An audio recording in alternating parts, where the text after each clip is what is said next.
जी प्यारे दोस्तों, आज हमने क्या करना है। आज हम करेंगे चैप्टर नंबर 1 का, जो हमने पार्ट 1 तो आपको मैंने वो करवाया था। अब पार्ट 2 करते हैं। ये थोड़ा सा मैं आपको कोशिश करूँगा डिटेल में आराम आराम से समझा के करूँ, ताकि आपको एक दफ़ा याद हो जाए। ये है आम आदाब। इनको इंग्लिश में बोलते हैं कॉमन एटिकेट्स। एटिकेट्स तो पता ही है ना आपको, आदाब को बोलते हैं। कॉमन एटिकेट्स यानी आम आदाब, यानी आम तौर पे जो हर शख्स को आम आदाब जिनका पता होना चाहिए और जिन आदाब पे उसको अमल करना चाहिए। ठीक है।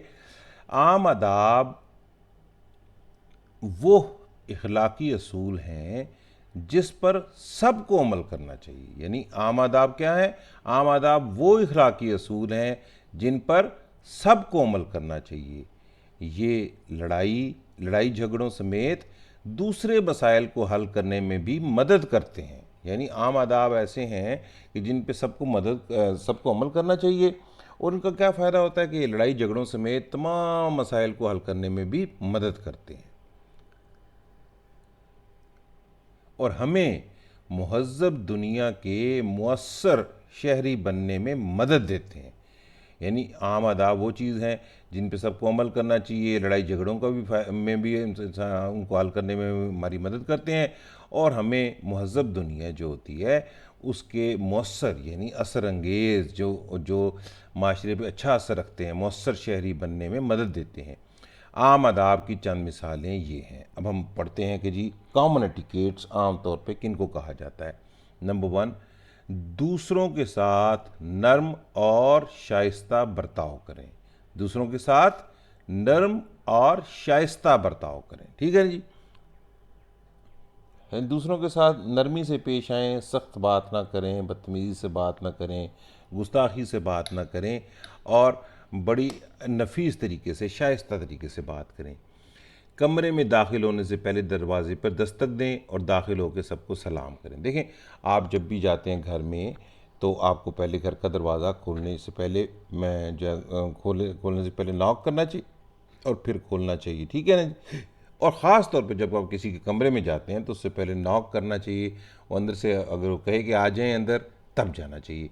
ये बड़ी बुरी बात होती है कि दरअज़ करके दरवाज़ा खोला और अंदर चले गए, तो ये तो बहुत बुरी बात होती है ना। तो हमें ये बड़ा कॉमन एटिकेट्स में ये बड़ी इंपॉर्टेंट बात है कि कमरे के अंदर दाखिल हों इजाज़त लेके, और फिर सबको सलाम करें जो भी कमरे में बैठे। वक्त की पाबंदी का ख्याल रखें। असम्बली की घंटी बजने से पहले स्कूल पहुंच जाए। यानी देखें, स्कूलों में इसीलिए आपको फ़ाइन भी किया जाता है कि भाई आप लेट क्यों हैं, ताकि आपको ये सिखाया जा सके कि देखें जी, वक्त की पाबंदी करनी है और असम्बली की घंटी बजने से पहले ही स्कूल पहुंच जाना चाहिए। कितार में अपनी बारी का इंतज़ार करें। देखें, एक क्यू या कितार इसलिए बनाई जाती है कि सब लोगों का काम बारी बारी हो सके। सब लोग अगर अपना काम एक ही वक्त में करने की कोशिश करेंगे तो किसी का भी काम नहीं हो सकता। इसलिए ये एक तरीका बना दिया गया है कि जब भी आपने यानी कहीं से निकलना है, कहीं पर जाना है, अंदर दाखिल होना है या बाहर निकलना है, या किसी डेस्क पे जाके टीचर की तरफ जाना है, तो आप सब लोग एक क्यू बनाएं। क्यू बनाने से क्या होगा कि बारी बारी सबका काम हो जाएगा, वरना किसी का भी काम नहीं हो सकेगा। सो कॉमन एटिकेट्स में ये भी है कि कितार में अपनी बारी का इंतज़ार करें।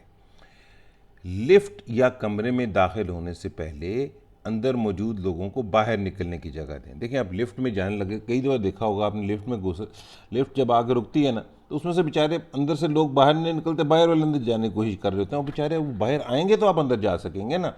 इसलिए पहले कोशिश करनी चाहिए कि आप जी। तो मैं बता रहा था कि यानी लिफ्ट में लिफ्ट या कमरे में दाखिल होने से पहले अंदर मौजूद लोगों को बाहर निकलने की जगह दें। यानी कई दफ़ा ऐसा होता है कि आप एक क्लास से दूसरी क्लास में जा रहे होते हैं, तो कई स्टूडेंट्स जो क्लास से बाहर आ रहे होते हैं और कुछ अंदर से बाहर से अंदर जा रहे होते हैं। तो अगर आप एक दूसरे को जगह नहीं देंगे तो आप तो दरवाजे में फंस जाएंगे। इसी तरह लिफ्ट में भी आप फंस जाते हैं। अगर आप अंदर जो लिफ्ट के अंदर से ऊपर आए हैं लोग या नीचे पहुंचे हैं, उनको बाहर निकलने की जगह नहीं देंगे और आप अंदर घुसने की कोशिश करेंगे, तो ये एक गड़बड़ सी हो जाती है।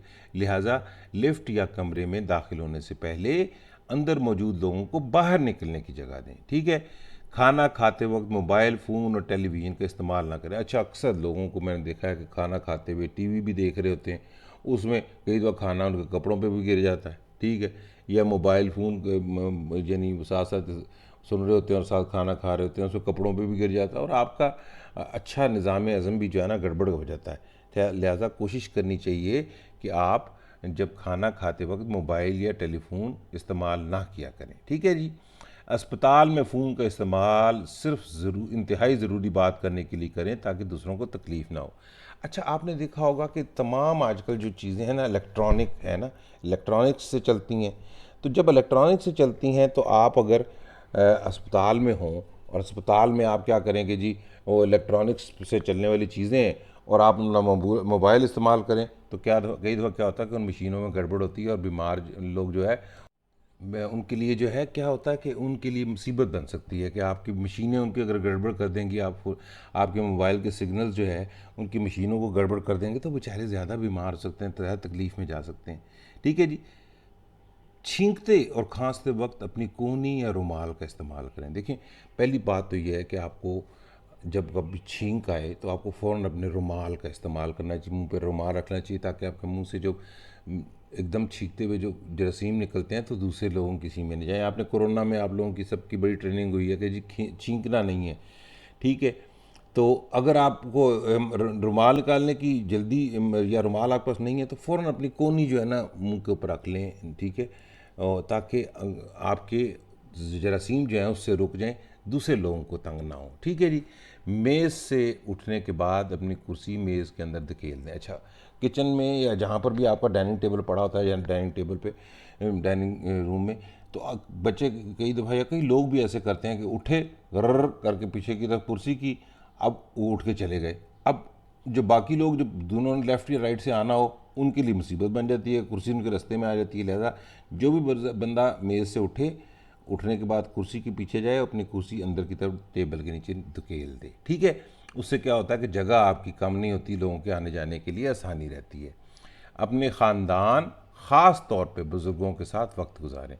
अच्छा, हमें ज़रूरी ये होना चाहिए बच्चों को भी जो है ना, तमाम बच्चों को अपने माँ बाप के साथ ज़रूर टाइम गुजारना चाहिए, ठीक है। ये हमारे कॉमन एटिकेट्स हैं, माँ बाप से हमेशा सीखने का मौका मिलता है और हमारा ये एक समझें फ़र्ज़ भी होता है कि उनके साथ हम वक्त गुजारें ताकि उनकी ज़रूरतें पूरी कर सकें, उनका ख्याल रख सकें, ठीक है।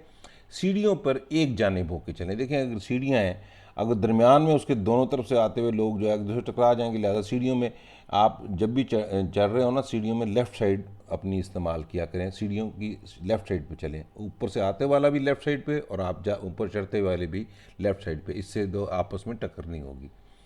यहाँ तक तो हो गया जी आम आदाब। अब आ जाते हैं मवासलात के ज़राए यानी मीन्स ऑफ कम्युनिकेशन। दौर हाजिर में मवासलात की दो अक़साम है, सोशल मीडिया और ज़राए अबलाग। यानी मवासलात किसको बोलते हैं कि यानी हम तक मालूमात के पहुंचने के ज़रिए को बोलते हैं मवासलात, ठीक है। इसको इंग्लिश में बोलते हैं means of communication, means of communication. यानी आजकल के दौर में मवासलात की यानी हम तक मालूमात के पहुंचने के दो तरीके हैं, एक सोशल मीडिया है और एक ज़राए अबलाग है, ठीक है जी। अब इन दोनों को बारी बारी हम एक दफ़ा पढ़ते हैं। वैसे आमतौर पे आप लोगों को पता ही होता है ये सोशल मीडिया क्या होता है और ज़राए अबलाग क्या होता है, पर हम उसको थोड़ा सा पढ़ते हैं अभी। सोशल मीडिया या इसको सोशल मीडिया भी बोलते हैं, ठीक है।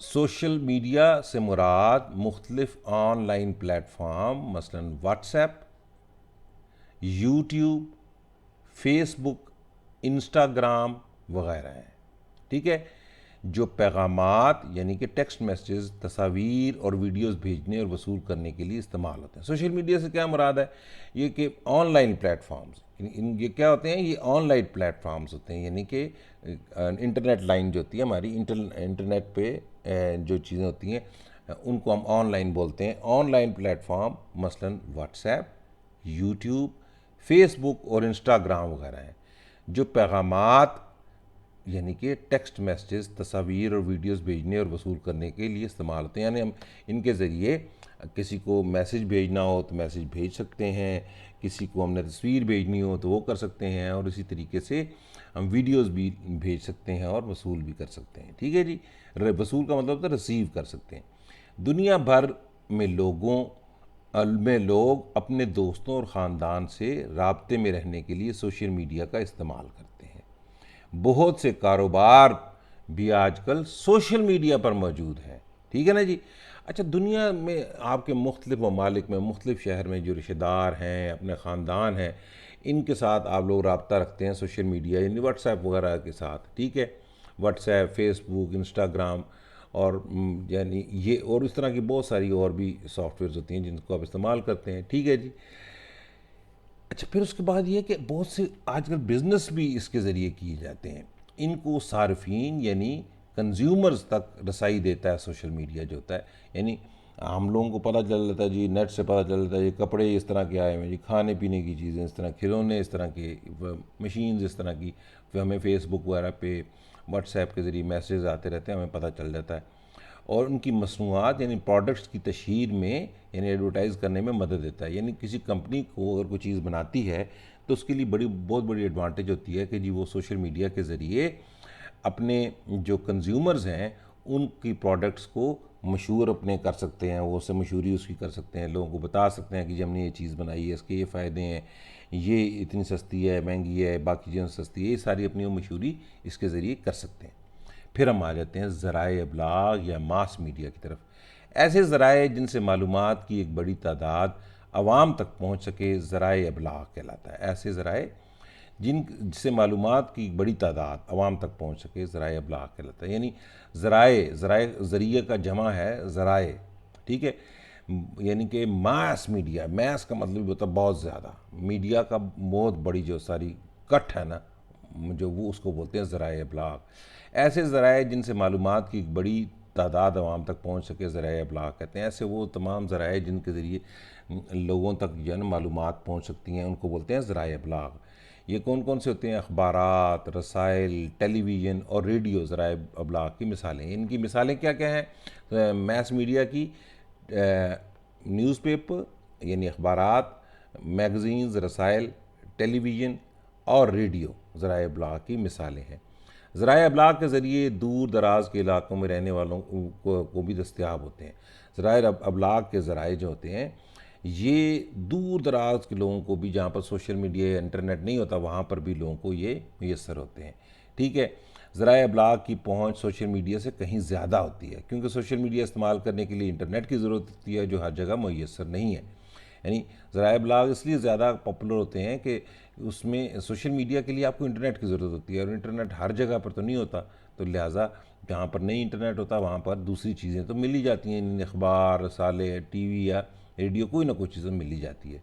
ज़राए अबलाग के ज़रिए सरकारी ऐलानात यानी पब्लिक अनाउंसमेंट्स, इश्तिहार, तालीमी और तफरीही प्रोग्राम देखे जा सकते हैं। यानी मैस मीडिया के ज़रिए हमें जो है ना था नेशनल उसमें ना हमारे जो गवर्नमेंट की तरफ से जो ऐलान वगैरह होते हैं वो देखे जा सकते हैं। ठीक है ना जी।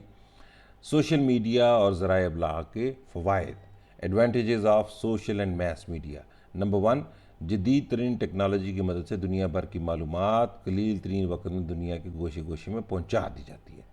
यानी सोशल मीडिया और ज़राए अबलाग के एडवांटेज क्या हैं कि सबसे पहली बात है कि एक टेक्नोलॉजी हमारी क्योंकि बड़ी एडवांस हो गई है, तो इससे बहुत थोड़ी सी टाइम में हम दुनिया तक, पूरी दुनिया में कोई भी मालूमात पहुँचा सकते हैं। हंगामी सूरत हाल मसलन ज़लज़ला और दीगर कुदरती आफात यानी डिज़ास्टर्स की सूरत में तबाही की सूरत हाल से आगाह रहने और इमदादी कार्रवाइयाँ करने के लिए इस्तेमाल होते हैं। ठीक है जी। अगर खुदा न खास्ता कोई हमारे मसला पैदा हो जाए, कोई डिज़ास्टर हो जाए, तो हम क्या करते हैं कि इन इन जो है ना सोशल और मैस मीडिया को इस्तेमाल करते हुए हम उससे उसमें बड़ी जल्दी लोगों तक पहुंचाया जा सकता है पैगाम और लोग हमारी मदद के लिए पहुंच सकते हैं। छोटे और बड़े पैमाने के कारोबार ज़राए अबलाग और सोशल मीडिया के प्लेटफार्म को अपने कारोबार की तशहीर के लिए इस्तेमाल करते हैं। यानी छोटे छोटे बिजनेसेस हों या बड़े बिजनेस हों, ये क्या करते हैं कि जी मैस मीडिया और सोशल मीडिया के प्लेटफॉर्म को अपने बिज़नेस की एडवर्टीज़मेंट के लिए इस्तेमाल करते हैं। जैसे आप देखा टीवी पे अक्सर एडवर्टीज़मेंट्स होती हैं, मुख्तलिफ चाय से लेके कपड़ों तक की एडवर्टीज़मेंट्स होती हैं, तो ये क्या होता है सोशल और मैस मीडिया से की जाती हैं। इंटरनेट दुनिया भर की मालूमात हासिल करने का तेज़ तरीन ज़रिया है। इंटरनेट के ज़रिए दुनिया भर की लाइब्रेरियों तक रसाई हासिल की जा सकती है। आजकल तो इलेक्ट्रॉनिक किताबें भी इंटरनेट पे दस्तयाब हैं। इंटरनेट एक बहुत बड़ी जो है ना एडवांटेज है। ये दुनिया में एक जगह से दूसरी जगह तक को ख़बर पहुंचाने के लिए तेज़ तरीन चीज़ है, यानी फ़ौरन पहुंच जाती है। इंटरनेट के ज़रिए हम दुनिया भर की लाइब्रेरियाँ जो हैं उनसे भी कनेक्ट हो सकते हैं, और आजकल तो जो बुक्स हैं ना, ये भी ई बुक्स के फॉर्म में इंटरनेट पे मुयसर होती हैं। ठीक है ना जी। अच्छा जी, सोशल मीडिया और ज़राए इब्लाग के नुकसानात क्या होते हैं जी? हाँ, ये भी बड़ी मज़े की बात है। Disadvantages of social and mass media.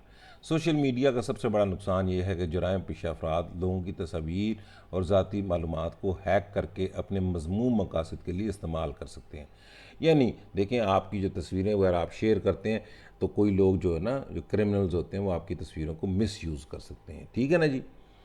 बाज़ औक़ात गैर अहम ख़बरों को गैर ज़रूरी अहमियत दी जाती है, जिसकी वजह से अहम ख़बरें लोगों तक नहीं पहुँच पाती। कई दफ़ा ऐसा होता है कि कई शरारती लोग ना, आई मीन छोटी सी खबर जो होती है उसको इतना फैला देते हैं, लोगों में परेशानी डाल देते हैं कि जो एक्चुअल ख़बरें होती हैं वो लोगों तक पहुँच ही नहीं पाती, और लोग बेचारे परेशान ही बैठे रहते हैं कि यार मसला है क्या। ठीक है। सोशल मीडिया का बेजा इस्तेमाल कीमती वक्त के ज़िया का सबब बनता है। अब मिसाल के तौर पर आप लोग बैठे कार्टून देखते रहें अगर हर वक्त सोशल मीडिया पे, या गेम्स खेलते रहें, तो यह आपके कीमती वक्त का ज़ाया होना है ना। आप बाहर घूमने फिरने ना जाएं, अपनी पढ़ाई पे तवज्जो ना दें, और आप हर वक्त गेम्स खेलते रहें सोशल मीडिया पे जो अवेलेबल हैं, तो आपका जो प्रेशस टाइम है या कीमती वक्त जो है उसका ज़िया, यानी कि वो वेस्ट होता है। ठीक है। लोग अपने इर्द गिर्द के माहौल और अफराद से लाताल्लुक़ होकर सोशल मीडिया पर मौजूद लोगों को ज़्यादा वक्त देते हैं, जिसकी वजह से ख़ानदान और दोस्तों के साथ वक्त गुजारने का मौका नहीं मिलता है। लोग क्या करते हैं कि जी हर वक्त देखो जी, जाओ जिस घर में जाओ, लोगों ने मोबाइल सामने खोले हुए हैं, क्या लैपटॉप खोला हुआ है, और आपस में ही बातचीत नहीं कर रहे। इससे क्या होता है, हम आपस में दूर होते जाते हैं, हमारा आपस में प्यार कम होता जाता है। इसलिए हमें इसको मिस यूज़ नहीं करना चाहिए, और खाम खा इसकी वजह से हम अपने लिए मसाइल नहीं पैदा करने चाहिए। ठीक हो गया जी। ये हमारा अभी आज जो है ना, ये हमारा पार्ट 2 ख़त्म हो गया। अब नेक्स्ट लेक्चर में हम इसकी मशक करेंगे। ठीक है जी।